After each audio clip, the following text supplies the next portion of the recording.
Yeah, so I am reading the book of Exodus right now, right? And this is about Moses coming into the picture.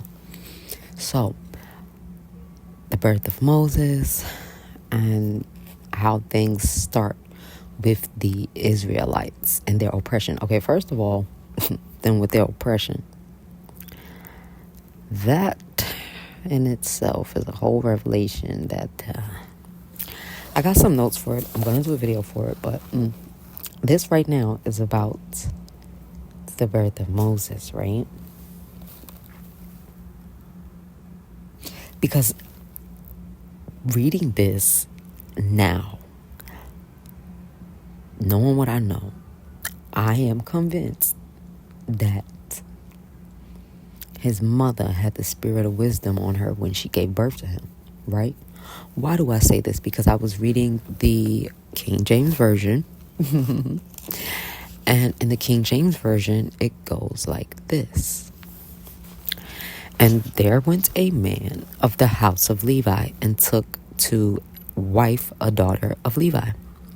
And the woman conceived and bare a son. And when she saw him, that he was a goodly child, she hid him 3 months. Remember that number 3 is very significant to God. Wisdom is God's right hand man, right? Boom. 3 months, because she could have hid him for any amount of time, but nonetheless, the frame was 3 months. Check it. Right? Verse 3. And when she could no longer hide him, she took for him an ark of bulrushes and dabbed it with slime and with pitch, and put the child therein, and she laid it in the flags by the river's bank. There had to be nothing but wisdom, because what? Who would even think of something like that on the average? What?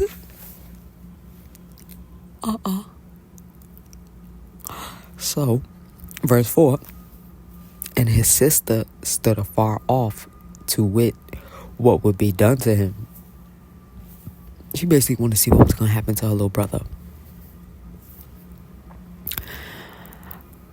Now we're on verse 5, right?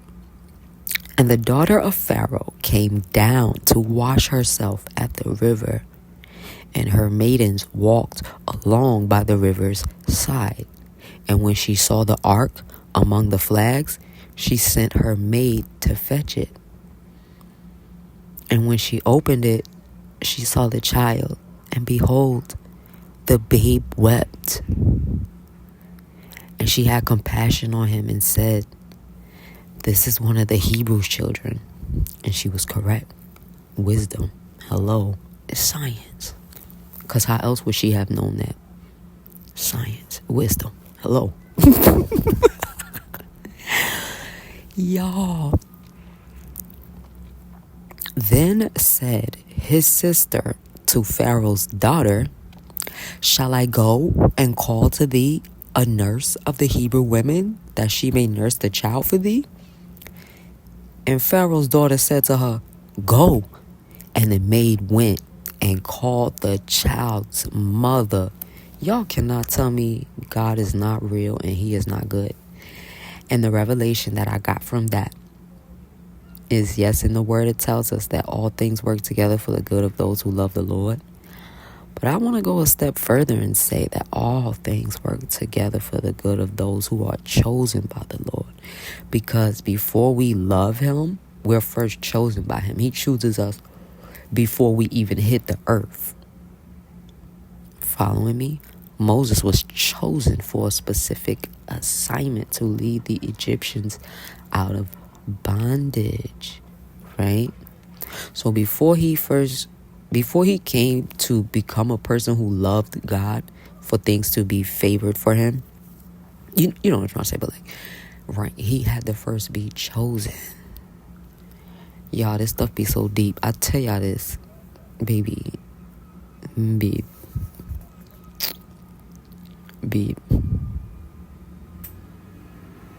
Wisdom was all up and through that situation. And everything worked together for the good of Moses, which was a chosen, because I didn't tell you guys. So prior to Moses being born, right? Let's backtrack, because in chapter 1, right? All right. Starting at verse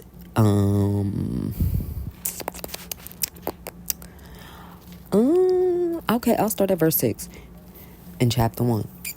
And Joseph died, and all his brethren in all that generation. Okay, so Joseph oh gosh. Joseph is Jacob's son, who ended up becoming a very prominent person to saving his family and a lot of people from famine. A lot of great things happened through Joseph, right? And a specific promise was made with a God and Jacob, which is Joseph's dad.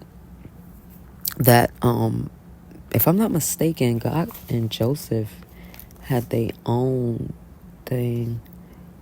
I'll look back into that to confirm that. But, right, so boom. Because of this, right, the children of Israel were fruitful. This is in verse 7. Now I'm reading verse 7. And the children of Israel were fruitful and increased abundantly and multiplied and waxed exceeding mighty, and the land was filled with them. Which was the point of me sidetracking really quickly to mention to you guys about the promise that God made with Jacob. And Jacob is Joseph's dad. This is why the children of Israel were fruitful. Because they're technically the descendants of Jacob. Okay, so now that I've caught you guys up to semi-speed. Now, there arose up a new king over Egypt, which knew not Joseph. And he said unto his people, Behold, the people of the children of Israel are more and mightier than we.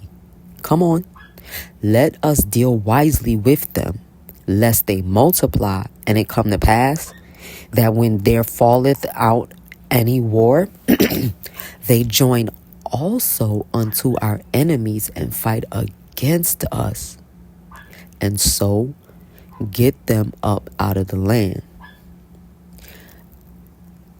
The way that this is currently taking place now, I'm going to break down to you guys in a second. But let me finish, right?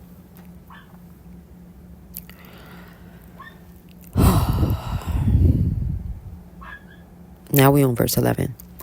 Therefore, they did set over them taskmasters to afflict them with their burdens. And they built for Pharaoh treasure cities, Pithom and Ramses. But the more they afflicted them, the more they multiplied and grew. And they were grieved because of the children of Israel. They had a lot of hateration in their blood, as you can obviously see. Pharaoh had a lot of hateration in his blood. So for us, our modern day pharaohs are the greedy 1% that control the mass population's finances. And they make us like these little puppets, and they put us in these jobs to do their task, right? Because it clearly tells us, right, that what did Pharaoh do? Set taskmasters over them to afflict them with their burdens, right? And what does corporate America do? They afflict the lower workers with their burdens, right? For pennies a day. Never mind the fact that they're stealing one of the most important, valuable things to us that we can never, ever, ever, ever, ever get back, which is our time. And they know that, which is why they like to play with us and waste our time, giving us pennies for our time, tricking us out of focusing on God for these stale pennies, putting us in a predicament where we could lose our spot out in heaven. See, they're trying to trick us out of our spot in heaven, right? So if they get you so caught up and so focused on the things of the world and get you so bitter and miserable because of the things of the world, you're going to get bitter and miserable enough to where that can transfer over to God. Now you hate God, you're cursing God and all of this stuff. And once you do that, no, you just might as well hang yourself at that point, because you're done. And that's what the system is designed and set up to do. It's designed and set. That's what the enemy is trying to trick us into doing. That's why he pumped Job's wife up and caused a spirit to operate through her to even have those stale words come out of her face to even say curse God. And if I'm not mistaken, it doesn't even say anything about God holding her accountable for that statement, because God knew that wasn't her speaking. That was that spirit in her, that unclean spirit that the enemy put in her to try to cause Job to curse God, which would have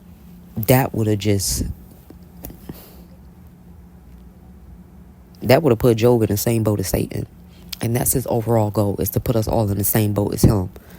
No, we don't want to be in your boat. Your boat is already sunk, boy. It's dirty on there. Your boat dirty, it's sunk, it's holy, it's not stable. His boat is trash. But anyway, so look, y'all. Verse 12. Oh yeah, we read that. The more they afflicted them, the more they multiplied and grew. Okay, now we on 13. And the Egyptians made the children of Israel to serve with rigor. That means they pressed them real hard. And they made their lives bitter with hard bondage. And I'm pretty sure 99.9% of the people who work a job do not like their job. They hate their job, whether it be the job that they hate or the unclean spirits that trigger them on these jobs. It's designed to stress and oppress us, because you can end up even enjoying your job, but they'll, oh my goodness, if they, God forbid, see that, they'll literally start overworking you to a point where now you hate the job. Now you resent the job and you want to do the little to bare minimum. Now you start doing the bare minimum, like how they like to pay people minimum wage, and then you start putting in minimum work. Oh, okay.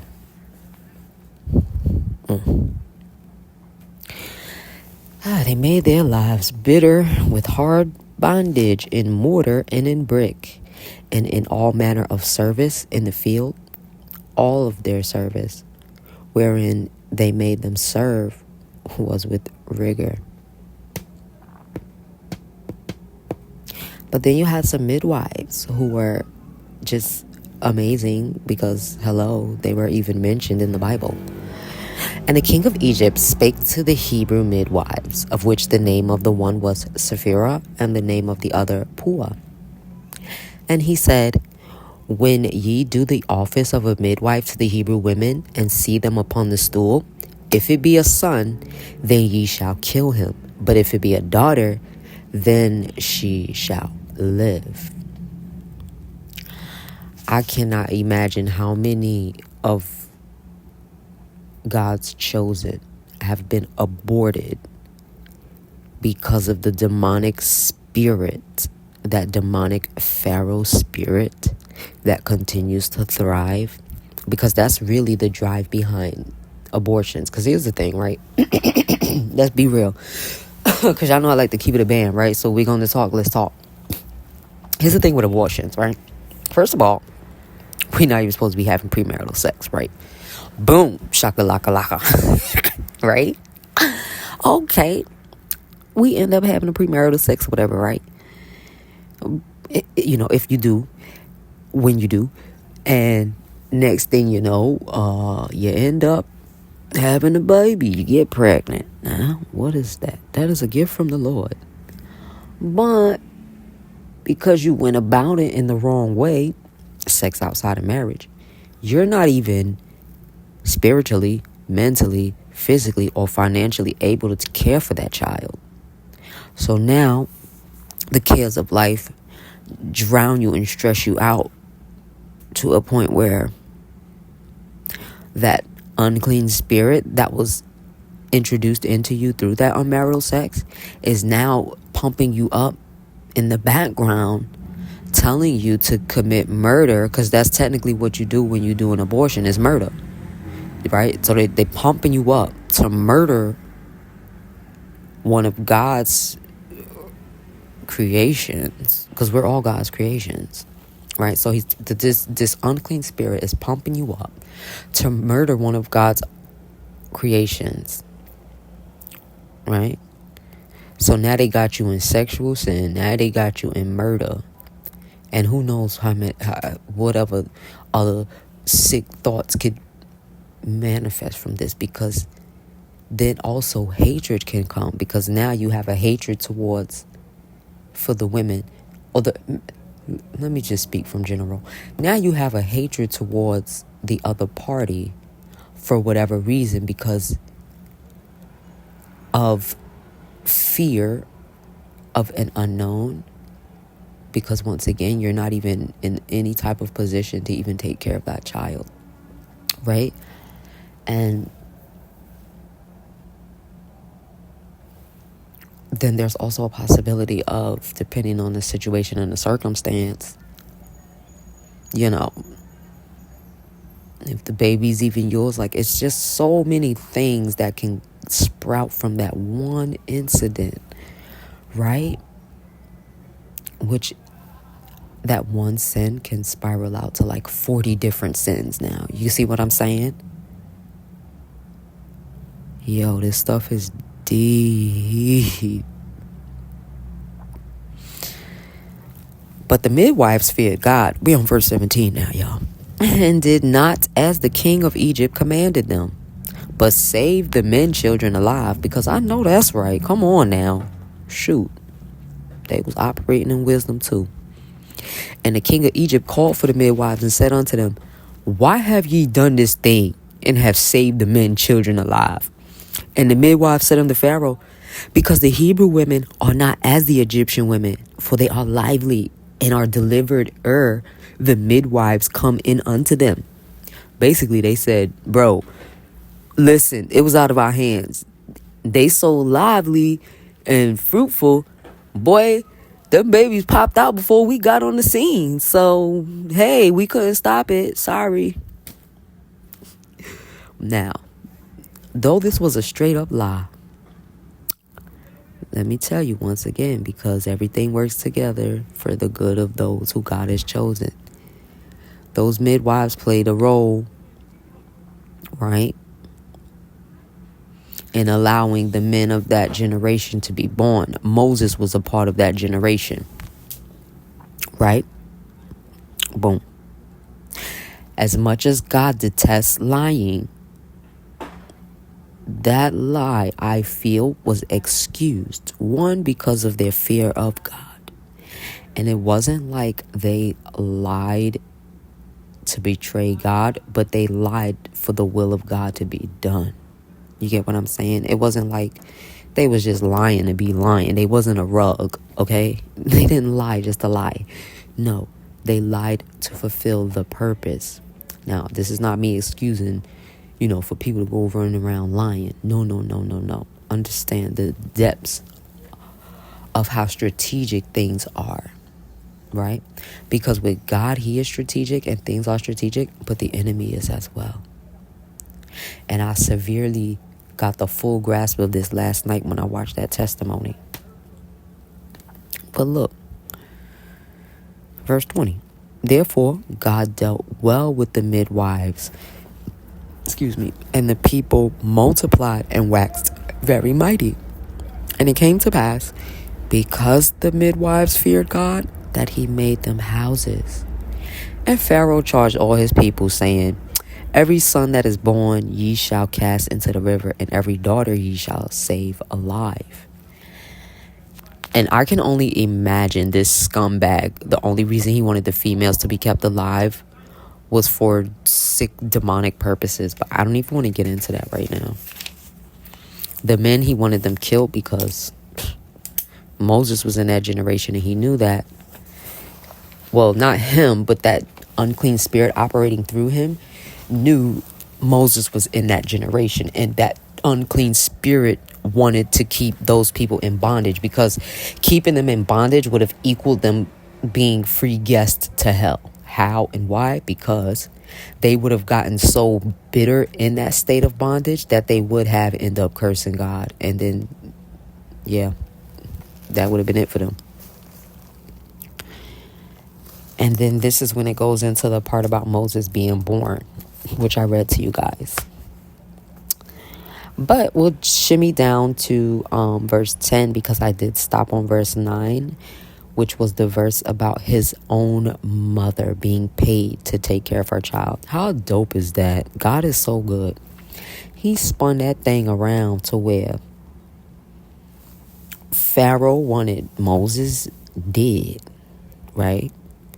Because that was the goal of him. That's why, okay, let me not just throw it all on Pharaoh, because it really was that spirit operating through Pharaoh. The spirit operating through Pharaoh wanted Moses dead, right? Because of this, it went through extreme lengths. Now, even though he went through these strategic extreme lengths, God's plan still superseded it and exceeded it, to where the midwives ended up being women who feared God, right? So they didn't even play that. They let them boys get born. No, we're not going to hell for you, buddy. We don't even know you like that. Bing! They had some wisdom. But then Moses' mom, because she seen he was handsome, I want to just say, from the flesh, she was thinking like, oh, he's handsome, I want to keep him. But really, the spirit of wisdom wouldn't let her get rid of him, because everybody in the spiritual realm knew what he was here for. So for 3 months, his mom got to be with him, which was a blessing. But then she had to send him off. And the exact moment, day, and time and location that she sent him off in just so happens to be the same river that Pharaoh's daughter was washing in. Remember, this is the same man that wanted this same child dead. More than likely, Pharaoh's daughter gets compensation from Pharaoh, because that's her dad. Ha ha. Are you guys following me? Okay. So, because the fact that Pharaoh's daughter found the baby, she had compassion on him. That's from the Lord. Come on now, follow me, right? Because his plans is always going to supersede whatever the enemy think he got going on, cooking up in the background. Moses' sister happened to coincidentally be right by Pharaoh's daughter and goes, oh, do you need me to find somebody to breastfeed him? Since you say he's a Hebrew baby and I can go get a Hebrew lady to breastfeed him. And the daughter, she like, science, hello, absolutely. That was a no-brainer. Because she just said go. She didn't even need a thought to think about it. She told her go. And Moses' sister went and got their mama.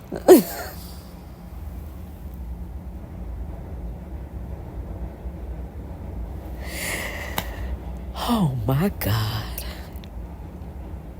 And so now she gets to be reunited with her beautiful baby boy. And she is also in the process of being reunited with her beautiful baby boy. She's being compensated from the funds of the man who wanted Moses dead.